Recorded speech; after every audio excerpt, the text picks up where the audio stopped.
सोचो अब, लेकिन ये लॉजिक कैसे काम कर रहा है वो देखो। यहाँ पे मैं 5 ही रहने देता हूँ, ज्यादा नहीं। लॉजिक आप देखते रहना और मुझे बताना। सबसे पहले एन में क्या गया होगा, पहली बार बता दो। हाँ, एन में क्या गया होगा, 5 बराबर। फन फैक्ट चला होगा, एन में गया होगा 5। इधर लिख दो, लिख दिया। यदि एन में 1 है तो ये चलाओ, नहीं तो ये चलाओ। कौन सा चलाओ, ये या ये? एल्स, ठीक। रिटर्न कर दो, रिटर्न कर दो, भेज दो आर के पास। क्या भेज दो, एन इंटू, एन कितना है 5, इंटू फैक्ट ऑफ 5 में से एक गए कितना, 4। तो कंपाइलर भेजने से पहले देखता, अरे फिर से फैक्ट ऑफ, तो क्या करेगा, इतना पढ़ लेगा जब वो, तो वापिस से इधर आ जाए। आपने फंक्शन को ही तो कॉल किया है, दिख रहा है क्या? वापिस से ऊपर आएगा और एन में क्या डाल देगा जानते हो, 4। ये क्या 4 है ना, ये डाल देगा। आपने यहाँ पे क्या लिखा, फैक्ट ऑफ 5, लेकिन यहाँ पे क्या है, 4 है। इस बार वो 4 डालेगा इसके अंदर, तो एन में 4 है। फिर चेक होगा क्या एन में 1 है, नहीं 4 है, एल्स चलेगा। रिटर्न, ध्यान देना, रिटर्न एन कितना है, 4 इंटू फैक्ट ऑफ 3। और देखिएगा अरे फिर से फंक्शन कॉल हुआ, तो फिर तुरंत यहाँ पे पढ़ के इधर जाएगा ऊपर, फिर से जाएगा उसको चलाने के लिए। उसके बाद एन में 1 आया क्या, नहीं अभी 3 आया ना। उसके बाद एल्स चलेगा, 3 इंटू रिटर्न, रिटर्न वर्ड देख लो, रिटर्न 3 इंटू फैक्ट ऑफ, और यहाँ पे लिख देता हूं मैं 2, फैक्टोरियल ऑफ 2। अब वापिस से फैक्टोरियल नाम का फंक्शन है और यहाँ पे 2 आपने पास किया हुआ है, तो क्या होने वाला है, वापिस से ये फंक्शन कॉल होगा, कंपाइलर ऊपर जाएगा, एन नाम के वेरिएबल में क्या जाने वाला है, 2। क्या एन में 1 है, नहीं 2 है।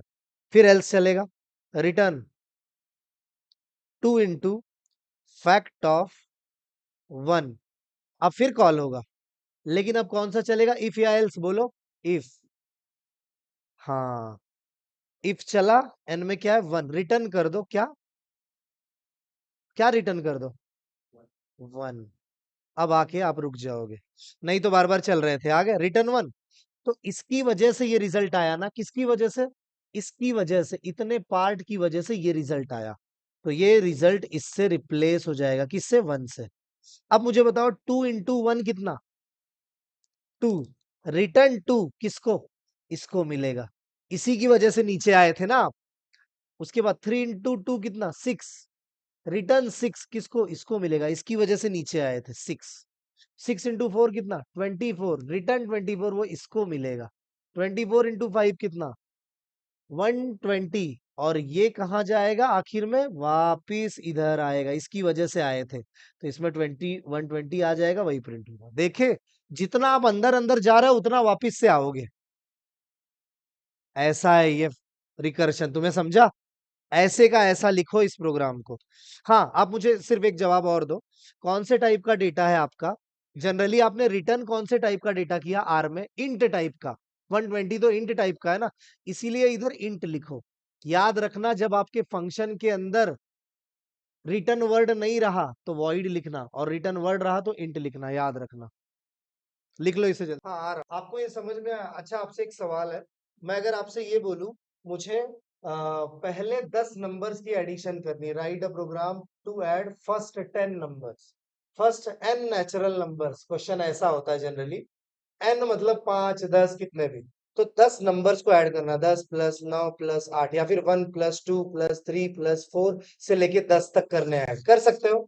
सेम प्रोग्राम कैसे होगा बताओ? वेरी गुड, सही जवाब दिया तुमने, कि मल्टीप्लिकेशन की जगह सिर्फ एडिशन कर दो, और इस फंक्शन का नाम फैक्ट की जगह सम रख दो, सम रख दो। और यहां पे भी लिख दो सम, और यहां लिख दो सम इज, बस खत्म। नहीं, अभी एक जगह और है, यहाँ पे, बस प्रोग्राम खत्म, इतना ही हो गया। इसको रन कराता हूँ, देखते हैं पहले 5 नंबर ऐड होते हैं। हाँ, 15 आ रहा है। 1 प्लस 2 प्लस 3 प्लस 4 प्लस 5 कर लो आप। हाँ, लेकिन रुको, यूजर से इनपुट लेता हूँ। Print F enter a number, ये मैसेज पढ़ के यूजर एक नंबर एंटर करने की कोशिश करेगा, इसीलिए आप स्कैनअप भी लिखो। स्कैनअप लिखा ताकि यूजर एक नंबर एंटर करवा पाए। उस नंबर को रखवा देते हैं नम नाम की मेमोरी में। तो नम नाम की मेमोरी आपको बनानी पड़ेगी, रुको बना लेता हूँ। नम नाम की मेमोरी बन गई। और नम नाम के मेमोरी को इसमें पास कर दो, बस ऐसा भी चलेगा। आपने नंबर एंटर करने को बोला यूजर से 10, तो नम नाम की मेमोरी में 10 जाएगा, तो सम 10 माना जाएगा। यूजर अपने हिसाब से नंबर्स को ऐड कर सकता है, देखो ना, ये तो और अच्छा प्रोग्राम बन गया। एंटर अ नंबर 10 करूं, किया 10, क्या आया, सम इज 55। अरे 2 बार इज हो गया क्या, हाँ, सम इज 55 हो गया ना, बस ऐसा ही है, इतना मतलब ज्यादा टफ नहीं है ये चीज।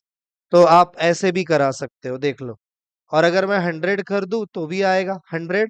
सम इज 5050 हो रहा है ना, मतलब कितना भी बड़ा रहने दो। रिकर्शन का फायदा क्या है, कोड रिपीटेडली चलते रहता है, ये उसका फायदा है। और जब आपको लगे सीक्वेंस की बात हो रही है, तो आप ना रिकर्शन को यूज कर सकते हो। जब कोई सीरीज है, कुछ भी कराना है, तो आप रिकर्शन का यूज करा सकते हो। रिकर्शन इसको ही बोलते हैं, जब एक फंक्शन अपने आप को कॉल करता है बार बार, उसको ही रिकर्शन बोला जाता है। मैंने तो ये आपको समझाया, मेन चीज तो ये आपके लिए समझना, देख रहे हो, ये पार्ट सबसे इंपॉर्टेंट है आपके लिए समझना। नहीं तो रिकर्शन किसी को समझता ही नहीं क्या है, लेकिन फंक्शन जब खुद को कॉल करता है बार बार, उसको ही रिकर्शन बोलते हैं।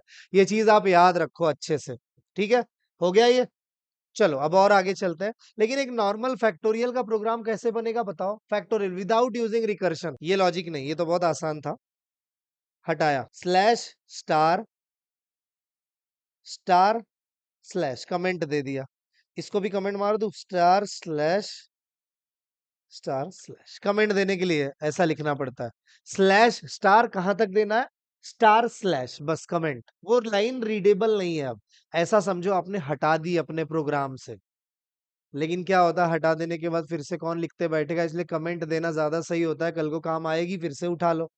अब मैं मुझे ना किसी भी नंबर का ये निकालना फैक्टोरियल, तो पहले मैसेज देना पड़ेगा, इंटर अ नंबर, प्रिंटफ। अरे ये लाइन हमारे पास थी, जाने दो, फिर से लिख लेता हूँ। प्रिंटफ एंटर अ नंबर, ये मैसेज पढ़ के यूजर एक नंबर एंटर करने की कोशिश करेगा, और आपने लिखा स्कैनफ, यूजर जो भी एंटर करेगा उसे लग रखवा दिया जाए एक मेमोरी में एन नाम की। तो एन नाम की मेमोरी बनानी भी तो पड़ेगी, अगर एन नाम की मेमोरी में रखवाना ही चाहते हो तो। चलो हो गया, उसके बाद क्या, उसके बाद मैं लिखता हूं यहाँ पे जैसे कि फॉर लूप। फॉर लूप का काम होता है किसी भी कोड को बार बार चलाना। देखो मेरे पास एक तरीका है, आई नाम की मेमोरी बना दी, यहां लिख देता हूं फॉर आई को शुरू किया जाए 1 से, ध्यान देना, आई को ले जाया जाए एन तक, आई प्लस प्लस। मुझे बताओ अगर मैंने एन में 5 एंटर किया, तो लूप कितनी बार चलेगा बताओ, 5 बार। कैसे, आई जब 1 होगा तो, आई जब 2 होगा तो, आई जब 3 होगा, 4 होगा, 5 होगा। ये क्या आपने आई लेस देन एन तक लिखा हुआ है चलाने के लिए, लेस देन इक्वल टू भी लिखा है। तो इस तरीके से ये चीज हो गई, देख लो आपके सामने है पूरा। अब आई के 1 होने पे लूप चलेगा, 2 होने पे लूप चलेगा। एक काम करो, एक मेमोरी बना दो एस नाम की, और उसमें रख दो 1। ये ना बहुत अच्छी चीज है, आप कभी भी याद रखना, जब आपको बहुत सारी चीजों को, नंबर्स को ऐड करना हो, या बहुत सारे नंबर्स को, सीरीज को मल्टीप्लाई करना होगा विदाउट रिकर्शन, तो आप ना एक मेमोरी बनाया करो एस नाम की, कोई भी नाम की, उसमें 1 रखा करो। क्यों, यहाँ पे आप लिख सकते हो S equal to S into I, बस प्रोग्राम खत्म। आप बोलोगे कैसे, हमें समझाओ। ये देखो, आई में कितना है, 1, अंदर आए, एस में कितना है पढ़ो, 1। मुझे बताओ 1 इंटू 1 कितना होगा, 2, 1 ही होगा। 1 इंटू 1 1 होगा। एस की नई वैल्यू कितनी हो गई, 1, 1 थी, नया 1 हुआ। ओके, ठीक है। उसके बाद अगली बार आय बढ़ के कितना होगा, 2 होगा। 2 इंटू एस कितना है, एस तो 1 ही है, 1 इंटू 2 कितना, 2। एस की नई वैल्यू कितनी हो गई, 2। तो लिख दो एस की नई वैल्यू 2, याद रखना आगे से एस की वैल्यू 2 है, 1 नहीं है। अब आय बढ़ के कितना हुआ, 3। एस कितना है, अभी आपने बोला 2, 2 इंटू, और आई कितना है 3, कितना हुआ 6। एस की नई वैल्यू 6 हो गई। ओके, ये कट करके 6 लिखो। आई बढ़ा, 4 हुआ। उसके बाद आप लिखोगे आई कितना है 4 इंटू एस कितना है 6, ये तो 24 हो जाएगा। हाँ 24, एस की नई वैल्यू 24 हो गई। ओके, फिर आई बढ़ के हो जाएगा 5। अब लिखा है एस है आपका 24 और आई है 5। 24 इंटू 5, ये तो 120 हो गया। एस की नई वैल्यू हो गई 120। बस आप लूप के बाहर आ गए। प्रिंट करा दो ना एस को, प्रोग्राम खत्म हो गया कि नहीं। सिर्फ एक लाइन एस इक्वल टू 1 लिखो और उसको लिख दो s equal to s. S equal to 0 मत लिखना, क्या होगा उससे, सब 0 हो जाएगा। कब लिखना 0 जानते हो, एडिशन करते समय। एडिशन करते समय क्यों एडिशन करते समय 0, क्योंकि अगर 0 है ऐड करोगे तो 0 प्लस आपका जो होगा, मतलब रिजल्ट सही आए। अब 1 से ऐड करोगे तो बढ़ जाएगा ना, एक ज्यादा हो जाएगा। इसीलिए एस को 0 इनिशियलाइज करना एडिशन रिलेटेड काम करते समय। और जब मल्टीप्लीकेशन या डिवाइड रिलेटेड काम है तो 1 को यूज करो, किया 1 को यूज। हाँ एस को प्रिंट करा दो, ये चीज आप समझ सकते हो। %d लिखो, कॉमा करके लिख दो जो भी एस में है, बस हो गया। इसको रन करते हैं। मैं नंबर एंटर करता हूँ 5, 120 आ रहा है, सही तो है। लेकिन इधर लिख दो ना फिर फैक्टोरियल इज, देखते हैं इसको चला के। एंटर अ नंबर 56, नहीं नहीं 10, 36,28,000। हाँ हो रहा है ना, हो गया ना। ये भी एक तरीका है, इसे भी लिख लो। मतलब इतना ही लॉजिक, इतना ही है, एक लाइन का ही लॉजिक है देखा जाए तो। कैसे काम कर रहा है वो भी आपको एक्सप्लेन करा के दिखाया। आपको फॉर लूप आना चाहिए। मैंने बोला है जनरली हर प्रोग्राम में फॉर लूप यूज किया जाता है या तो इफ एल्स यूज किया जाता है, इसीलिए फॉर लूप आपको आना ही चाहिए। फॉर लूप का कोई वीडियो चाहिए तो मुझे मैसेज करना, भेज दूंगा। फॉर लूप बहुत इंपॉर्टेंट टॉपिक है, उसको जरूर देख लेना। हुआ। आपके लिए एक क्वेश्चन है, write a C program to calculate power of a given number. Power of a given number. अब मैं आपको बताता हूँ मैं क्या चाहता हूँ, आउटपुट स्क्रीन पे वो देखो। मैं ये चाहता हूँ कि एक आउटपुट स्क्रीन है जहां पहला मैसेज दिखना चाहिए एंटर अ कोफिशिएंट। ये मैसेज पढ़ के यूजर एक कोफिशिएंट बताएगा 2। एंटर अ पावर, अगर उसने बोल दिया कुछ भी अपने मन से 5, तो आना चाहिए power of a given number is, या फिर रिजल्ट इज 32। 2 रेस टू 5 कितना होता है, 32। पावर, अगर मैंने 3 एंटर किया, 3 रेस टू 3 27। ऐसा करना, क्या करें, मतलब ये 2 एंटर हुआ है तो 2 इंटू 2 इंटू 2 इंटू 2 इंटू 2 5 बार होना चाहिए। इस पे डिपेंड करता है लूप कितनी बार चलेगा, वाई पे। एक को एक्स में रखो, एक को वाई में रखो। लूप कितनी बार चलाना है, जितना वाई होगा, मतलब ये एक्स है तो ये वाई है। ऐसा समझे, क्वेश्चन समझे क्या पूछा। देखो प्रोग्राम, मतलब मैं आपसे ये बोल रहा हूं, ये लाइन तो कॉमन है, कॉपी। ये देखो file, new file, empty file, file save as power dot C, और यहां पे ये लिखता हूं, गेट सी एच लिखता हूं और सेमी कोलन, और ये खत्म। ठीक है, enter a number, enter a coefficient ना, और यहां पे लिखता हूं एंटर अ पावर। ठीक है, और यहां पे लिखता हूं एक को एक्स में रखते हैं, एक को वाई में रख। हाँ लेकिन मेमोरी बनानी पड़ेगी एक्स और वाई, तो एक एक्स एक वाई। ठीक है, हाँ अब लूप लगाता हूँ।